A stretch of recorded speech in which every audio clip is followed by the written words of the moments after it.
Hello, I'm your new Peninsula 24 MC, Kim Ji-yeon. September 9th marked the 69th founding anniversary of the regime establishment. But there were no provocations from North Korea. Instead of launching missiles, the Central Committee and the Central Military Commission of Workers' Party of Korea hosted a big feast to celebrate its sixth and the most powerful nuclear test conducted on September 3rd. North Korean leader Kim Jong-un hailed the latest nuclear test as a great victory and also praised the experts and officials for their efforts in carrying out successful experiments, nuclear bomb and intercontinental ballistic missile. We can just underestimate or overestimate the North Korea's missile program due to the lack of evidence. So what are the technological advancements of North Korea's missile technology? Is the topic of our discussion this week on Peninsula 24. Let's get rolling. 죽겠는가고 절절히 말씀하시면서 이번에 울린 수소탄의 폭음은 간관 세월 허리띠를 조이며 피의 대가로 이뤄낸 조선인민의 위대한 승리라고 강조하셨습니다. We'll delve into the latest developments on the Korean Peninsula with experts every week here at Peninsula 24. To my left, we have a guest, Seong-jong, the professor of military science at Daejeon University. Thank you for joining us in the studio. It's my great pleasure. And as always, in the studio is Dr. Kim Chang-su. Dr. Kim, it's great to see you. Many thanks and good to see you again, Dr. Kim. So North Korean leader Kim Jong-un hosted a huge celebration to congratulate experts and technicians and nuclear scientists who worked for the sixth nuclear test. A lot of people actually expected another provocation, but there was a celebration. So what does this mean? Well, it was quite a pleasant surprise to me because we have been bracing for another round of ICBM test, but they decided to take a break to throw a sumptuous and extravagant banquet, mainly for scientists who may have played a leading role in advancing the nuclear and missile technology. But I think that there is an eerie feeling for me behind the broad smile of Kim Jong-un. What does that mean? I thought about that, and there are very good reasons for him to celebrate.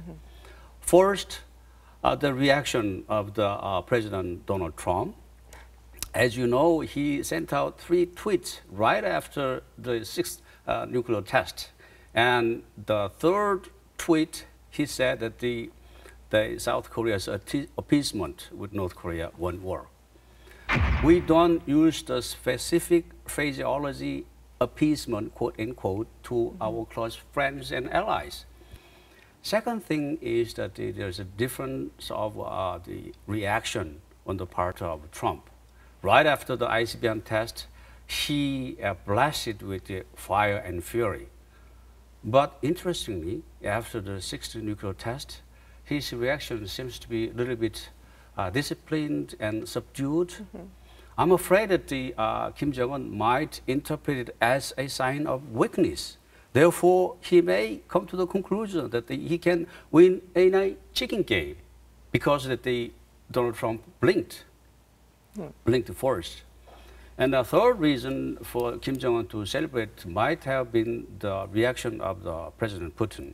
He met with President Moon the other day, and the President Moon pleaded to President Trump to cut off the oil supply to North Korea as part of the additional sanction against North Korea. But his answer was no. And what does that mean? There is another reason for Kim Jong-un to celebrate. And last but not least, China will remain as a reliable life supporter for North Korea. He knows that. And then China seems to be on board to putting additional pressure to North Korea in terms of the UN, the sanctions regime that was passed yesterday. But I think that China and Russia will provide the numerous loopholes and gray areas or other black holes so that the North Korea can take advantage of to circumvent the international sanction regime. Those are the good reasons for him to celebrate, from my perspective. Yes, and maybe there are a lot of reasons why North Korea actually postponed another possible ICBM test. Because if you look at the dates, from the September 3rd to September 9th for the whole week, they're really trying to enjoy the whole week, celebrate the successful hydrogen bomb, according to them. And because this is what they've been looking for the last 10 years, since the third nuclear test, because we didn't believe them, but now it's believed. We are trying to believe that this is a really most strongest and hydrogen bomb test ever done by North Korea. So basically, I believe the first one is for domestic consumption, because this is a very important season for North Koreans to celebrate the founding of their republic. So, and the rationale why they have been developing these missiles and nuclear programs against the United States and South Korea. So this is a lot of domestic consumption, the first reason. And second one is probably trying to mitigate and assuage the concern by the United States, South Koreans, because Mr. Trump has actually mentioned a lot of things, kind of words, because they said if North Korea did this again, they're going to be met with fire and fury like the world has never seen. They will be met with fire, fury, and frankly, power. Fire, fury, and frankly, power. Very strong word against North Korea. So they are trying to give the impression that we are a little bit, sponsoring or responding to your word. So this is the second part, because after a lot of pulling and hauling, giving this kind of break is a tremendous tactics. If you continue to giving this kind of provocations, you will definitely head toward a much more stronger reaction from the United States. Which will relate to the third one, because on the next Monday, we are supposed to talk about another UN Security Council resolutions, so cutting off the oil provision by China and Russia. So they are concerned about this domestic consumptions and the U.S. Trump's kind of harsh words, and also UN Security Council resolutions. So another one, maybe this is a little bit according to some skeptical scientists, they still have a long way to perfect their ICBM capability, particularly when it comes to re-entry vehicle. There are some people, even though it's not that many, but they have not actually persuaded us by giving the perfect re-entry skills. So they have some more times to launch another ICBMs, which may require this time. So all these kind of reasons may be complicated, combined all together to put why they decided to postpone another ICBM test this time. This is my interpretation. Well, I remember North Korea once was just a regional menace, but now it's a global threat. So I just have to be wondering that who are these people actually developing nuclear bombs and the intercontinental ballistic missiles in this most reclusive state in the world, and how they're doing it? Actually, North Korea started its nuclear program back in the 1950s after the Korean War, because they were really threatened by the use of atomic bomb back then. So Kim Il-sung, who actually initiated this kind of nuclear program, getting all kind of technology from Soviet Union back then. Then during the 1970s and 1990s, they acquired some technology, missile-related technology from the AQ-Khan, and we found there was a lot of connection between Pakistan and North Korea, because Pakistani, Pakistani, engineers actually came to North Korea, and also North Korean engineers and scientists went to Pakistan for review of all their missile programs. So there is a connection. But recently we are talking about the engines, because they have been, according to different sources, North Korea acquired this engine technology from Ukraine or even Russia. But there's these two countries, absolutely refute that this is just nonsense. We didn't export these technology to North Korea. So this is, I think, this is a combination of both. They started their missile program far back, and they have made their own advancements for the last 40, 60 years. And then they acquired some technology from Pakistan and China, like TELs, all kind of vehicles, particularly from China, and also possibly some other former Soviet countries. So, but also I'm sure they have their own indigenous capability as well, because they are really very excellent scientists, engineers in North Korea, because they've been pretty much rewarded and praised by the supreme leader, and they're really encouraged to make a lot of an assessment as soon as possible. So this altogether, I think this is why where they stand today in terms of technical missile technologies. I see. The North Korea said on September 3rd that they did successfully the hydrogen bomb test. So a lot of experts are saying that that's very serious, and actually the detonation so far is very explosive and also the strongest so far. So how different this time is the hydrogen bomb, and do you really agree that they are in the final stage of the preparation for the hydrogen bomb? Well, all things after all things considered, the U.S. intelligence agency came to the conclusion that the North Korea's sixth nuclear test was sort of the thermonuclear or hydrogen bomb test, and they haven't disputed the possibility of a hydrogen bomb test. And he said that they used the term advanced nuclear device. It doesn't necessarily mean that it was exactly the same as the hydrogen bomb. But my point is that they have not disputed. They haven't denied the possibility, because of the magnitude of the sixth nuclear test was 140 kiloton TNT equivalent, and the Japanese argued that they 160. Which means that the sixth nuclear test was at least 10 times as powerful as the previous one. Therefore, we have to suspect, we have a good reason to suspect that it might have been a hydrogen bomb test. And if they hypothetically, if they succeed in doing so, what does that mean? That first, they can compact the destructive power in a limited space, which means that another step forward to the miniaturization. And second, the implication is that they can maximize the level of threat out of their limited amount of enriched uranium. Therefore, which means that we should be seeing another round of ICBM tests, possibly tipped with the hydrogen bomb on the nuclear, on the warhead. Well, everybody's worried about what's coming next, and many pundits are predicting that it's going to be definitely the ICBM. And as far as I know, it needs and requires a very high level of technology. I mean, first of all, it has to re-enter the Earth's atmosphere, but do they really have that level of the technology? I mean, have they mastered the re-entry technology? Because there's a lot of different estimates. According to the most kind of skeptical estimates, they say still they have 5 or 6 even years to master that re-entry vehicle skills, because it's not that easy, because they have to have a very sophisticated material.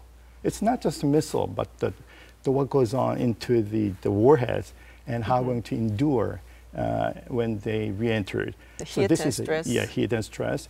So this is a very, according to some skeptical, even though numbers are shrinking these days, they still believe North Korea still has a 5 to 6 years maximum for the mastering this kind of re-entry technology. But according to Sam, because maybe by the end of this year, they may use all this, master this kind of re-entry vehicle.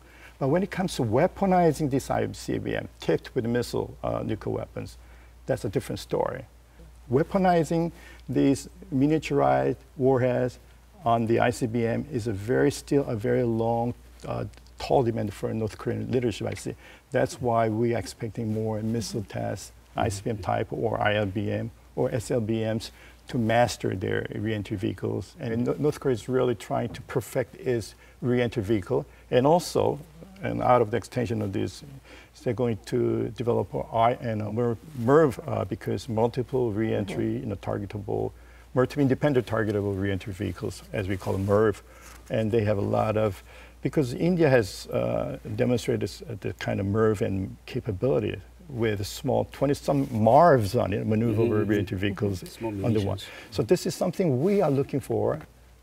Maybe North Korea is capable enough to do that kind of capability, because that would be a real threat to the United States. Because one single warhead does not mean much. Because if you have a MIRV in the system, Totally because we have so many MIRVs in it, it's going to fly, strike a lot of places, and also we can fly extra 1,000 miles. So this is maybe their final destination. They're going to prove, from this stage to the final MIRV system. But we're only talking about North Korean side. I really like to kind of assuage South Koreans and Americans, because South Korea and United States are far, far advanced than North Koreans. We have done all these tests before, and then the United States advancing this technology and all kinds of interceptors. So that's why North Korea is not, even though they really want to do extra some ICBM tests, but there is a good reason why they have to stop and think about it twice, because the United States will definitely intercept these missiles coming to the United States, and there will be a tremendous kind of disgrace.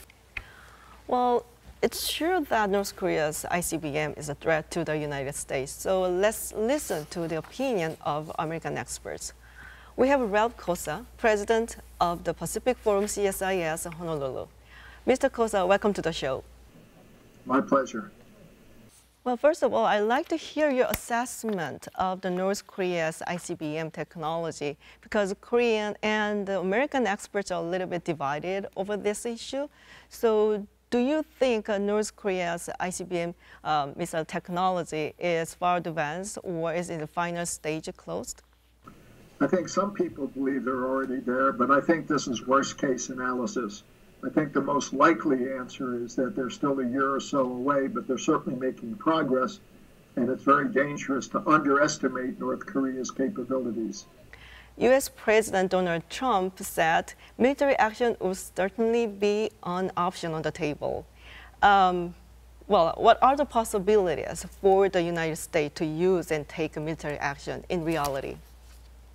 Well, it depends on the provocation. I don't believe anything short of an actual attack against U.S. territory or against U.S. allies would prompt a full military response. There are other types of military responses. There could be a blockade of North Korea. There could be stopping and seizing of ships going in and out.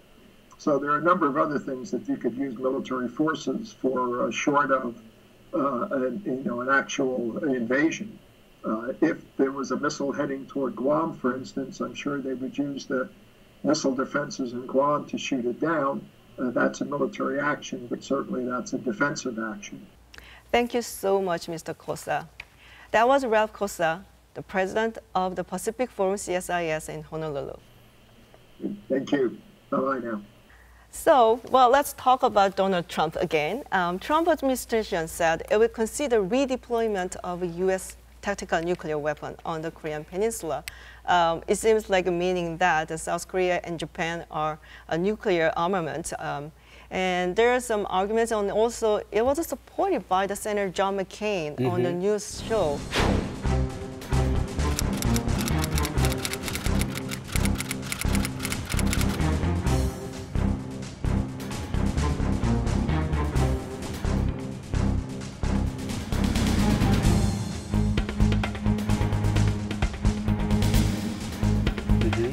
So what does it mean? I mean, it's really likely to redeploy the tactical nuclear weapons in the Korean Peninsula? Before jumping to answering your question, my concern is that the 6th nuclear test is tantamount to the 9/11 for the United States.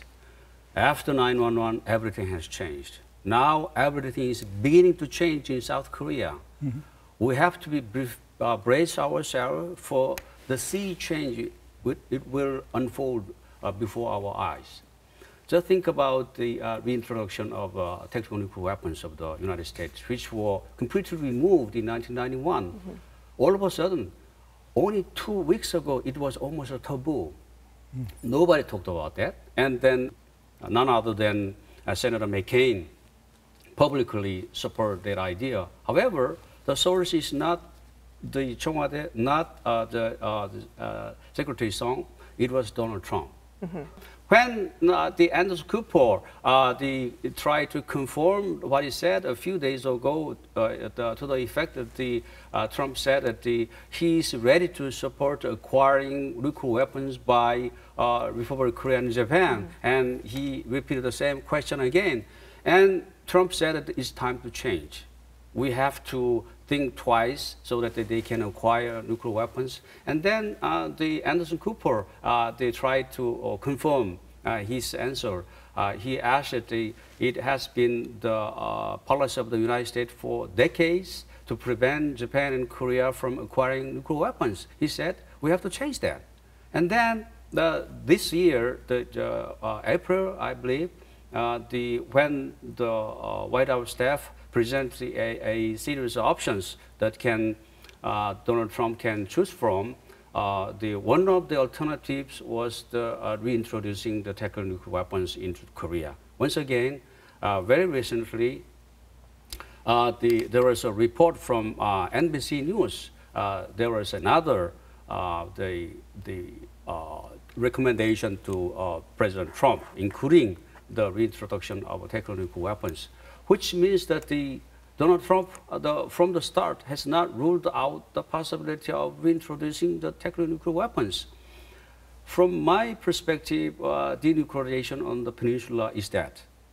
It's plain and simple. Because when it comes to the denuclearization, when Russia or China talked about the denuclearization, that is a nuclearization of the South, not North.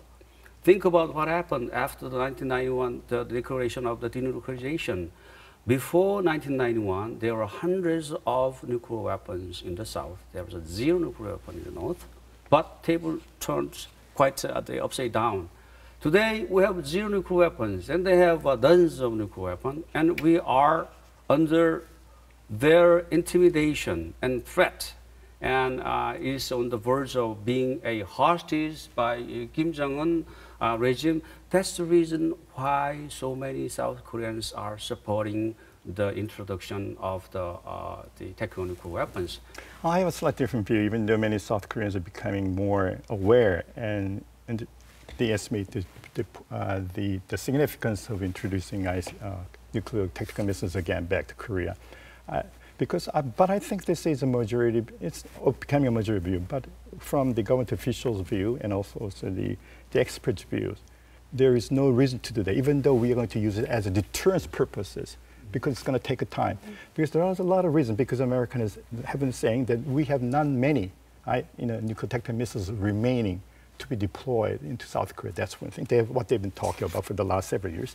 And if you go for this kind of tactical nuclear weapons station on South Korea, we're going to lose the basis and rationale for North Koreans to stop this denuclearization, nuclear weapons, because we have to be then head-on, tit-tat to tat. So this is going to repeat the whole rationale we are having toward North Korea. So this is a very serious violation on our part. So there's a lot of options, even though they mentioned like Trump and even Minister Song and Senator McCain, they are talking about this is a part of the military options they have on the table, theoretically. But when it comes to reality, because the chances are not that high, because United States still believe they have a full they can guarantee the extended deterrence toward South Korea, beginning with the strategic assets, the bombers, and also many submarines, and also at the bottom of their list, whole list. This is my understanding, is South Korea going nuclear, and also talking about the unification. If we begin with the introduction of U.S. tactical weapons back to Korea, and then even going nuclear. Program our own, even though they are just deterrence purposes for the time being, it's going to complicate the whole unification process. Nobody will not talk about the unification, because unification with North Korea armed with nuclear weapons, ICBM or whatnot, And South Korea also doing a very, Think about the other side. The unification by the North Korea under the intimidation and threat by the nuclear weapons. There's another form of unification. Sure. We have to stave off that kind of a nightmare. As a matter of fact. The scenario. As a matter of fact, what struck me most was because North Korea didn't say anything about their own unification strategy, even though. But they, on the 9th, when in their celebration, they say we are not only going to have nuclear weapons, but also our time for unification will come soon because we have this capability. Exactly. Now, they made it very clear we're going to use nuclear weapons as a means of unification. So this is a real game changer for South Korea. But again, this is very endless, and I believe we have to just come down and we have to go step by step how we're going to effectively deal with North Korean threats. Well, we can use all day to discuss this issue, the nuclear bomb and the missile and the unification, but we used all time we have today. So thank you, Dr. Kim, and thank you, Dr. Seong, for sharing your insight with us today. And thank you all for staying with us. We'll be back next week because if it's midday through the week, it's Peninsula 24. If you want to find out what's happening in and around the Korean Peninsula, tune into Peninsula 24. Thanks for watching. 수고했습니다.